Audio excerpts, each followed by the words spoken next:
It's terrible, about just where math came from. All of the pictures that they've shown out of Africa, they've never really educated the Americans, white or black, about what really goes on in Africa, what some of the cities are really like.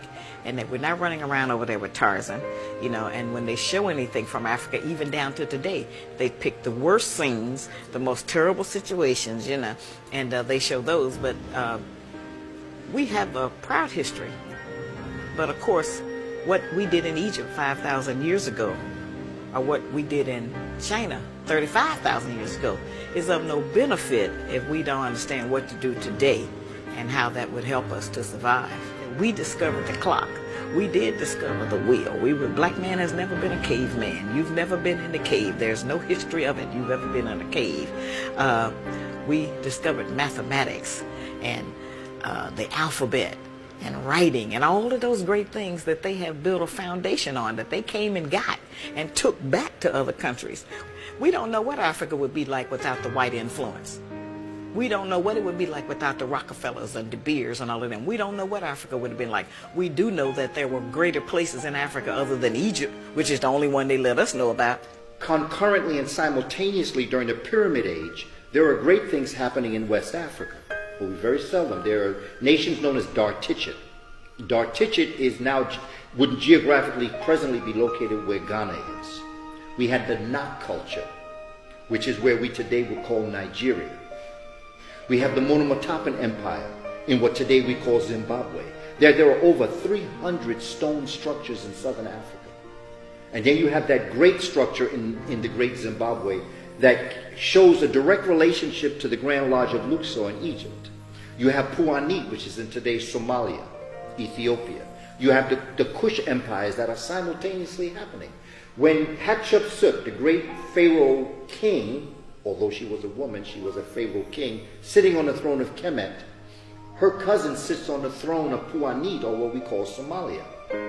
There are great things happening historically across the African continent. You have the kingdoms of Kuba and Luba in Central Africa. Mansa Musa was the king of Mali in the 1300s, very wealthy brother. During the dark age of Europe was going through a dark age, Africa was thriving.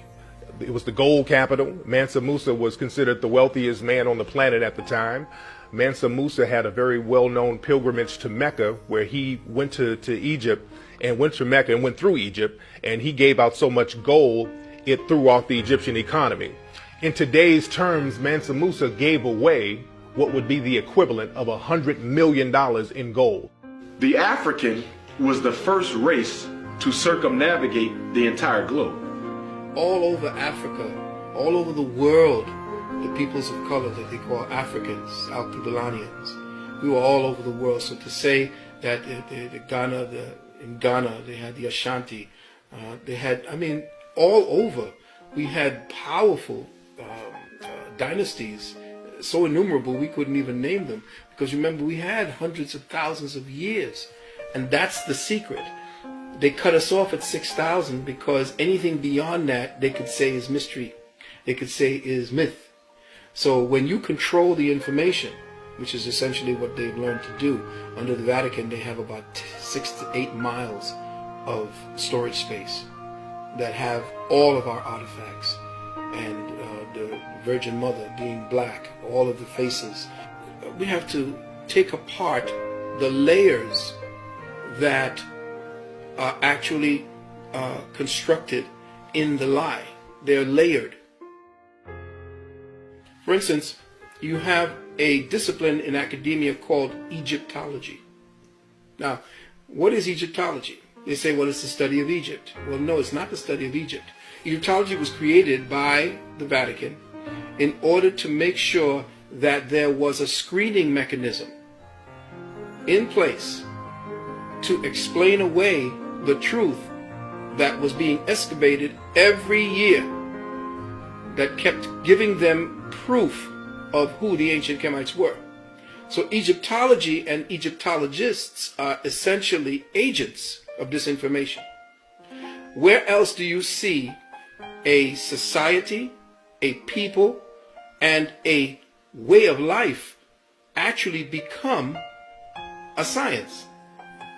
unless you have specific purposes to make sure that the information that you are gathering on those people are given the proper perspectives to maintain the lie.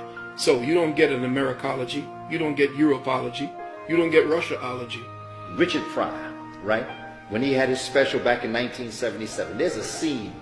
They only allowed him to do 5 shows. In fact, they were rather ignorant because it took them 5 shows to realize what the brother was really doing.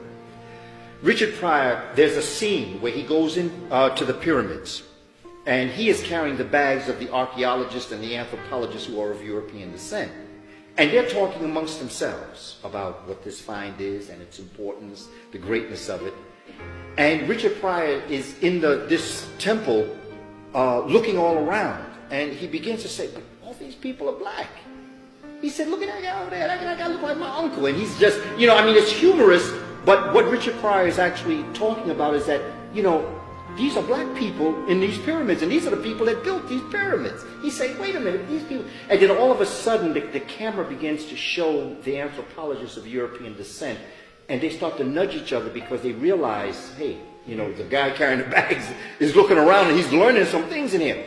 So very quietly, you see them backing out of the pyramid, right? And Richard Pryor is still there talking about how great the pyramid is, and then all of a sudden, they show you the door close, and all of a sudden the scene goes black. Which means that was the blackout on the information for black folk to understand their history. This is what Richard Pryor was dropping on us in 1977. This is what actually has happened. Richard was telling us, this is what has happened to us. Because as you become conscious, and brother becomes conscious, and as a community we become conscious, the Europeans who know this are beginning to realize. So they're trying to shut the door on us.